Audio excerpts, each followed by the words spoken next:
much for inviting me and allowing me to come because I couldn't make the forum. I had a schedule that just couldn't change. So I do appreciate your patience and giving me this opportunity to speak. I don't know if any of you know my background, but I thought I might start with that a little bit. I consider myself something of a unicorn in this race, a little magical creature, you might say, because I've never run for office before. This is my first time stepping into electoral politics, and I thought it might be a good opportunity for me to tell you a little bit about myself and why this all began. I live in Whitney Point, where I have lived since 2003. My husband and I moved there from Arlington, Virginia. We had a house there, and I worked in Washington, D.C. for 30 years. During the time that I was there, I was mostly in broadcast journalism. 15 years of my career was spent at National Public Radio, where I started cutting tape, came in as a temporary cutting tape in 1987, and I left in 2002 because, well, it was time. You've been in a business a long time, it was time, and I was tired, and I wanted to move to I wanted to use another part of my brain. But I have to say that I did some of the best work of my life that I'm very proud of at National Public Radio. When I left, I was senior cultural editor. That meant that I established the desk that oversaw the network's coverage of race relations, religion, media, and the arts. And that's what we call cultural interests. We approach those things from the position of context. Not up here where the lava's flying out of the volcano, but down inside where the lava is made. And that was a very interesting and challenging approach to journalism. We had a lot of fights, but I was able to raise money so that we could approach coverage that way. And I was grateful that I had 9 years of keeping that desk alive and bringing that kind of perspective to our coverage. My entire broadcast journalism career actually started in the Far East. My first husband, yes, I'm married to my second husband. My first husband was in the Air Force, and we lived for 3.5 years, 4 years in the Far East during the Vietnam War years. We were in Japan, Okinawa, and Taiwan. My daughter, who is also my operations manager, was born in Okinawa at Fort Buckner Army Medical Hospital. And during that time, I sang in bands, which were made up of U.S. 5th Air Force band members. So they were Air Force people, Air Force servicemen, whose day job was playing in the 5th Air Force Band. And so their night job was basically, we ran all over Japan. Actually, we did. We played a lot in downtown Tokyo, and we also played on military bases, entertaining military personnel all over Japan and up and down the island in Taiwan. So in Taiwan and in Okinawa, most particularly in Okinawa. And we were stationed at Kadena Air Base, and that was a B-52 base. And so many of you probably know. And it was a time of, as you know, turmoil in the culture. But one of the things that I learned, being that young and being stationed with people who were flying out of those planes to go to Udorn and wherever else they had to go, many of them couldn't tell me where they were going. But they were friends, and I knew their wives and their children. And I found out that the notion of patriotism is very complex, and it doesn't belong to one party. It doesn't belong to one group. It doesn't belong to one color. It belongs to all of us who call ourselves Americans. And the fact of the matter is that I felt for the first time, really began to understand what it meant to be an American by being an Air Force wife, and understanding what it meant to support our way of life, and found out and saw firsthand what it costs, and found out firsthand that we can't take it for granted. and we really do live well here. And for those of you who have not traveled out of the country, and don't take your cocktail party with you everywhere you go, but actually interact with people who, you know, may not agree with you, don't look like you, didn't come from the same background you did, you find out that we live well, and we should be very grateful, and we should not take it for granted. The rest of the world doesn't live as well as we do, even in countries that are doing well. We have a real special thing going on here, and we're not owed it. And we're almost losing it. We're not owed it. I'm going to repeat that. We're not owed it. It is not our right to live this well. It is not. We are fortunate, we are lucky, and we do need to preserve it as much as possible. And I think that the ways to preserve it have everything to do with being, shall I say, being responsible citizens. So that's basically, that leads me to why I'm up here. The reason I ran for office was because I was sitting around complaining about the state of our politics, like everybody. I was sick of the nastiness. I was tired of I just could not believe the swill that our politics had descended into.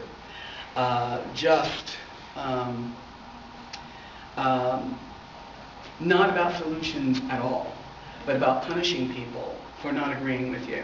And that is still going on, as we saw as we see every day in the news.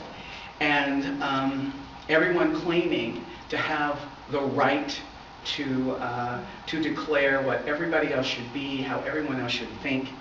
And that's not the America that I saw people dying for, being maimed for. That's not the America that I really believe in. When I was growing up in a small town in Ohio, little town about just a little bit bigger than Whitney Point, I was a Girl Scout.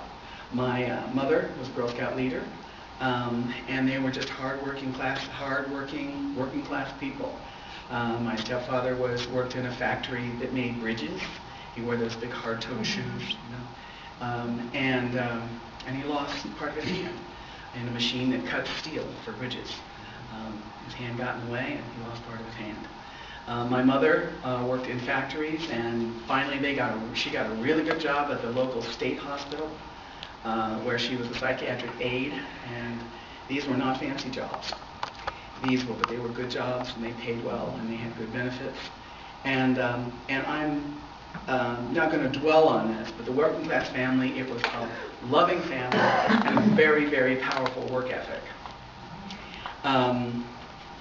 Personal accountability, working to excellence were the energies that I experienced in my family. There was a lot of creativity. My mother was probably the person in my whole life who had the most integrity of anyone I've ever known. She set a very high standard. We didn't have a lot of money, but we had a lot of responsibility to stand up and do your best. And that included, and that didn't matter what you were doing. If you were digging a ditch, that needed to be the best ditch ever dug. Because you were doing it. You took personal pride in what you did. And I have taken that into the world, that work ethic, that standard of excellence into the world, and I've had a lot of fights with people about it. Because, let's face it, everybody wants you to do what they say, and they love for you to compromise. So I'm not rigid. I understand that negotiation is necessary for us to live together as human beings and as Americans, because we've been given a lot of rights, we've been given a lot of expectations, and so, but we must negotiate in order to live together. Imposing our will on others, requiring that they believe the way we do, I believe is what has kind of set off all of this ugliness that surrounds us. As a person of color, I'm not unmindful of the harm that racism does. I have experienced it myself, of course. but it's not the defining, it is not my defining, it is not the defining piece of my identity. I've also experienced setbacks from being a woman, and I've been amazed at people who want me to define my candidacy as you're running as a woman.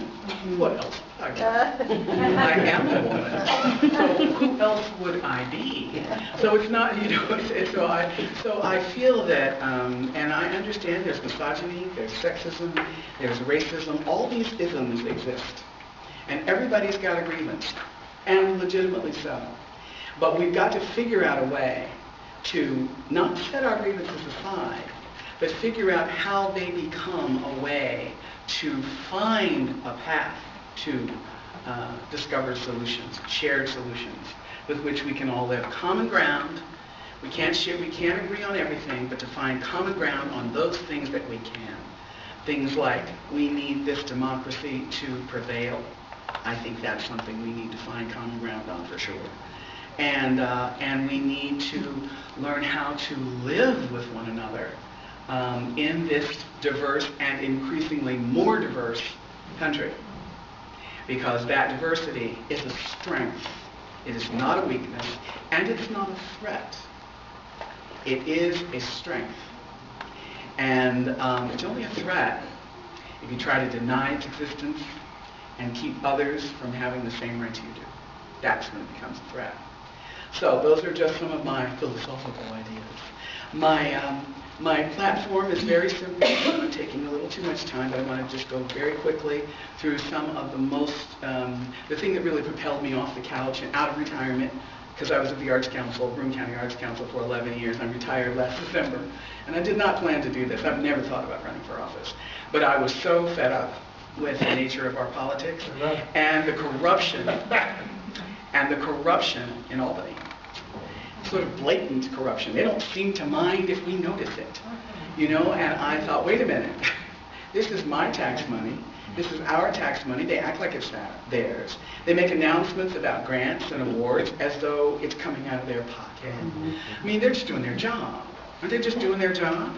To bring resources to their district, isn't that just their job? So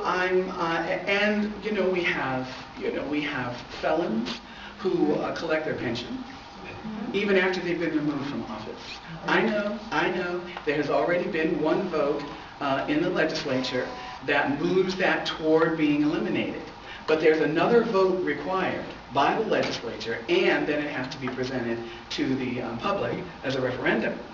But we all know that if you take sunlight, if you take the spotlight off that process as they move into the next session, the chances of that going off the table are very, very high.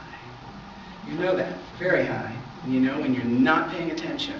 So my commitment would be to fight to keep the sunlight shining on that legislation as it moves through to the referendum to go to the people. Because once I think it goes to the people of New York, I don't think we're going to have any trouble getting that passed. If you have broken the law, if you have violated the public trust, you should not be able to get a taxpayer-funded pension. I think that's a no-brainer. I think I would fight to eliminate to change the law that allows our legislators and our top government officials to use their campaign donations to pay their legal bills. Yeah. That's a get-out-of-jail-free card if there ever was one. And I just think that is wrong on every possible level, and I would fight to change that law. There's also the fact that they're getting ready to do a raise. Now, I wouldn't call this corruption, but it is questionable. They're getting ready to give themselves a raise. Now, the governor and the head of the legislature and the head of each branch of the legislature, got together, those 3 men in a room again, and they appointed people to this commission. And the commission's recommendations are due to come out for a raise, because they haven't had one, oh boo-hoo, since 1999. But I'm sorry, they get almost $80,000 a year salary for being legislators, what's considered a part-time job. They have, the rules do not change anything. They are able to earn unlimited amounts of money outside what they earn as legislators. And and remember a little while ago there was a lot of conversation about how they were going to change that. What they did was they passed a law that said they had to report how much they made in outside revenue. They just have to report it. But they can make an unlimited amount of money outside in addition to the $80,000 a year. They get automatic per diem. You know, when I was working in the Carter administration, oh yeah, that's right, I did work in the Carter administration. I was on the Carter White House staff, very low level, but I was on the Carter White House staff. If we had to travel, if we spent money, we had to spend it first and then show our receipts in order to get that money reimbursed. Not these guys. They've got rules where they get an automatic per diem. And, you know, that kind of, I think it's $170 a day while they're in Albany. And there have been a few cases where some of the 30 or 40 legislators and state officials who've been sort of caught with their hand in the till, that was happening around the per diem. They get pension, they get health care, and they get, you know, money for their offices and expenses. So, I just don't think they need a raise right now, especially unconditionally. So if a raise is approved, I think that raise should be conditional on them passing strict limitations on how much they can make outside the legislature. Unconditional pay raise that could maybe be as much as 50%. I'm sorry, they're picking my pocket. Aren't they picking you? They're picking our pockets. It's enough. Especially in the midst of all the corruption that continues and the accountable economic development. We need that, and we know why. And I know everyone's saying this administration, the former administration, and the problems with economic development and these charges that have now come up, and we see how upstate New York is again being disappointed. Again, a program that was supposed to create jobs in upstate New York, and we find out that it's a corrupt process and there's the people pocketing a lot of money, and those jobs haven't come forth. So, and of course, when I first got here in 2003, guess what the headlines were at that time? The empire zones that had been created for the same reason, creating jobs in upstate New York. And what did they do? I got here, the headlines were, after all these millions and millions of dollars have been spent, those jobs were not created. Those jobs didn't happen. So that was with the Taki administration. So it's not just one party or another. Corruption in Albany is a bipartisan affair. And we need to approach it that way. We need to approach it that way. And my commitment is to fight that every step of the way. Mostly by keeping light shining on it, transparency, trust, respect. Those are the elements of my campaign. And so I should probably be quiet now and see if anyone has any questions. What position are you running for? I'm sorry, I'm running for the state senate. I'm running as the Democratic candidate. I'm Democratic and Working Families Party candidate for state senate, 52nd district. Should have said that right at the top. I'm sorry. Is somebody behind me? Yes. Oh, okay.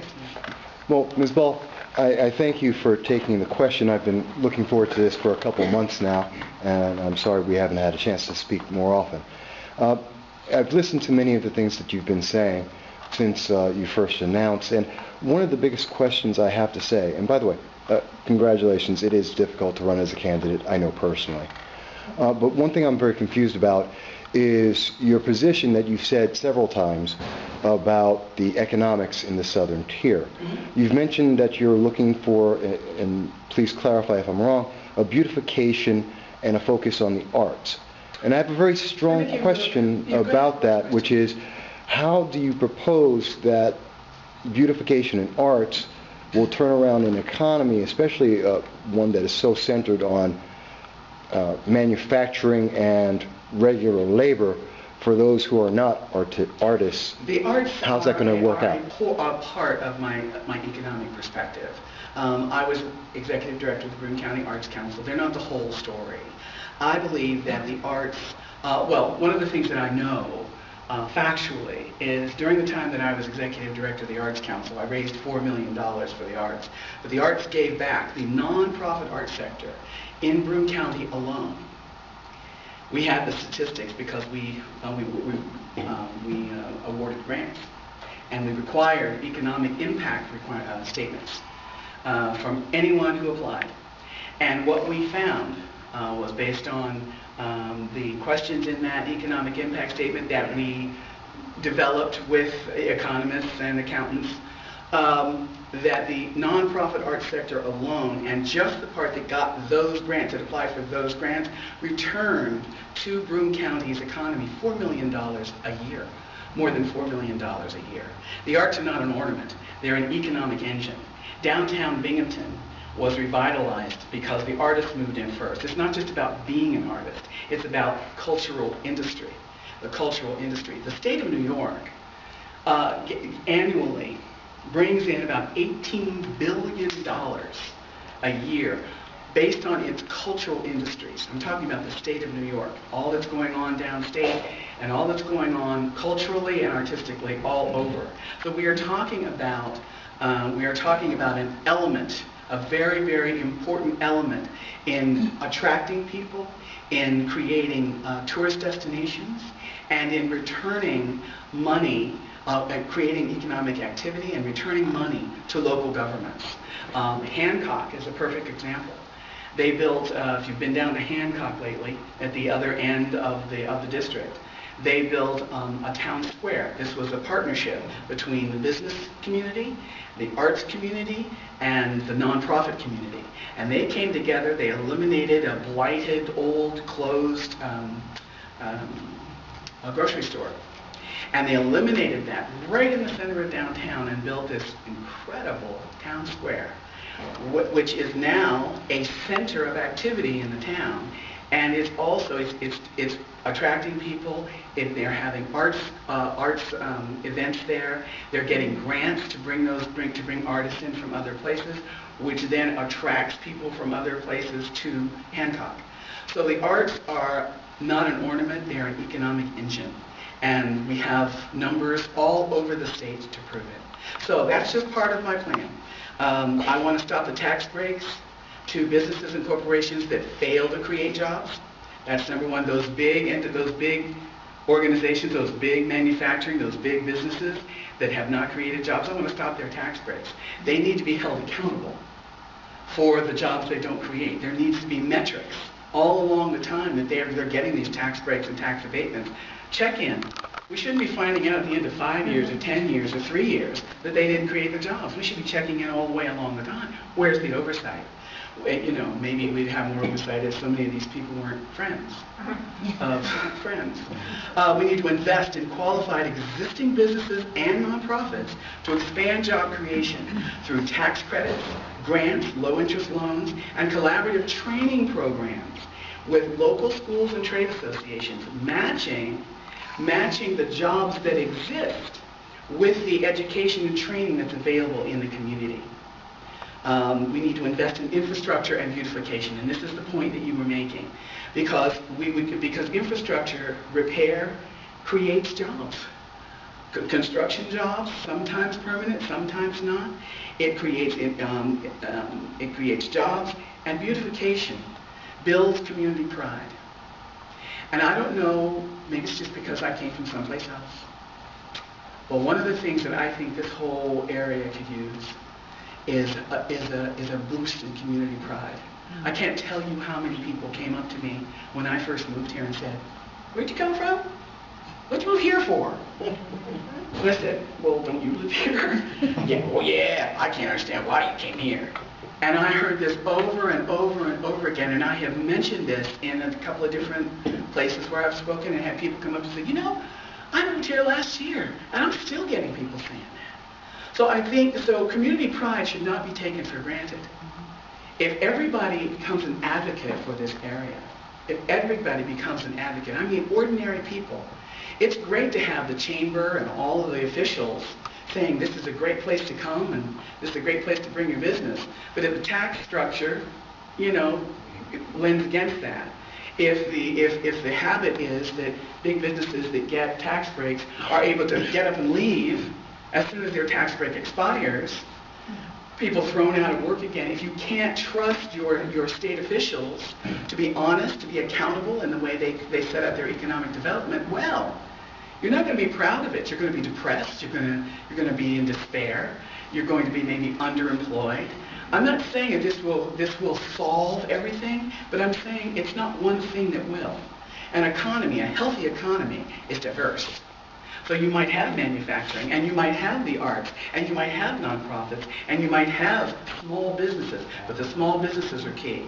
The small, locally owned businesses are key because they are already invested in your community. They are already committed. And if they are qualified for the tax breaks that I have in mind, then they should be able to apply for them and get them. We'll probably just have to take one more question, your question, and then we'll have. Oh, yes, sorry. Okay, I see on here you've got work with community partners to expand detox and long-term treatment resources. I know there's been a severe cut in mental health services. Yes, there is. And it has drastically impacted negatively our community. Yes, and with the drug epidemic, that mental health issues go along with that. And trying to talk to some of the legislators about that. Oh, Cuomo said there's no money.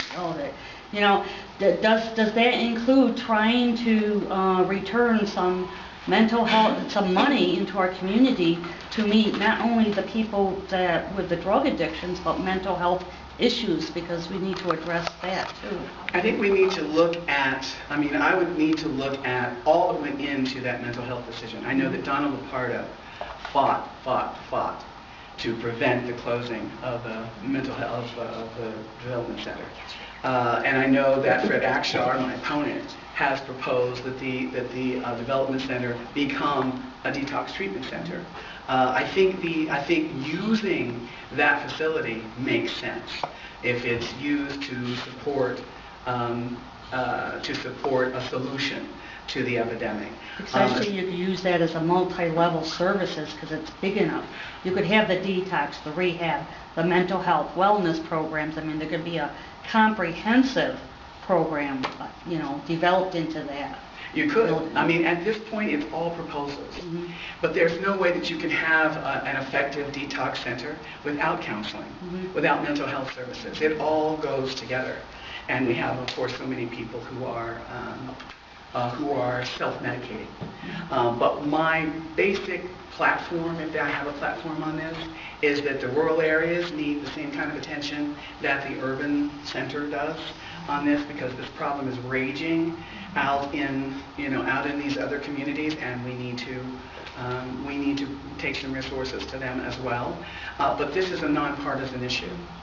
This is everybody, and I believe that solution will come when we get everybody in the room and we don't shut out the suggestions and ideas, and we have the people on the ground who are already working on this, getting their ideas, making sure, and crafting legislation and crafting funding plans that take into account all the many voices of people who know how to reach solutions, and they're not basing what they hear on who gave you a donation, who gave you a campaign donation, who your friends are, whether you're inside the clique, whether you're connected, or who you voted for.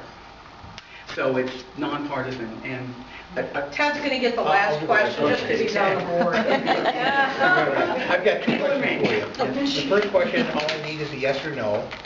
And the second one, it deals with the drugs. Most everybody attacks the problem through rehab and long-term rehabilitation and so on.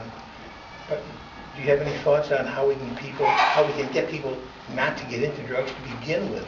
Well, I know that some of the money that has been distributed throughout the community is directed at education in schools, Okay. and helping parents. I know Truth Farm, the nonprofit group led by Alexis Plius, who lost one of her children to this scourge.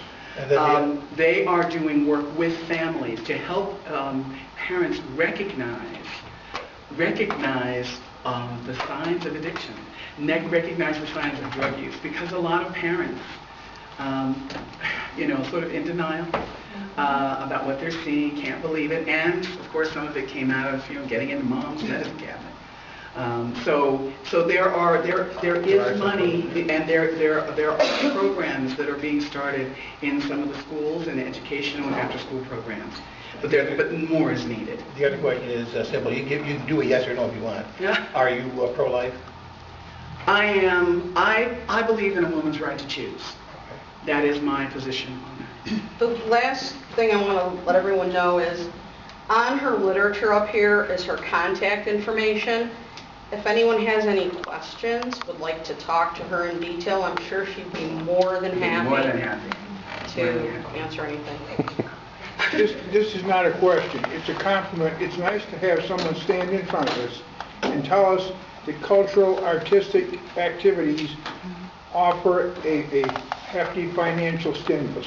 I really appreciate that, because I don't think there's enough of the variety of ways of addressing situations available to we, the public. Thank you. Thank I you. agree with you. Thank you very much.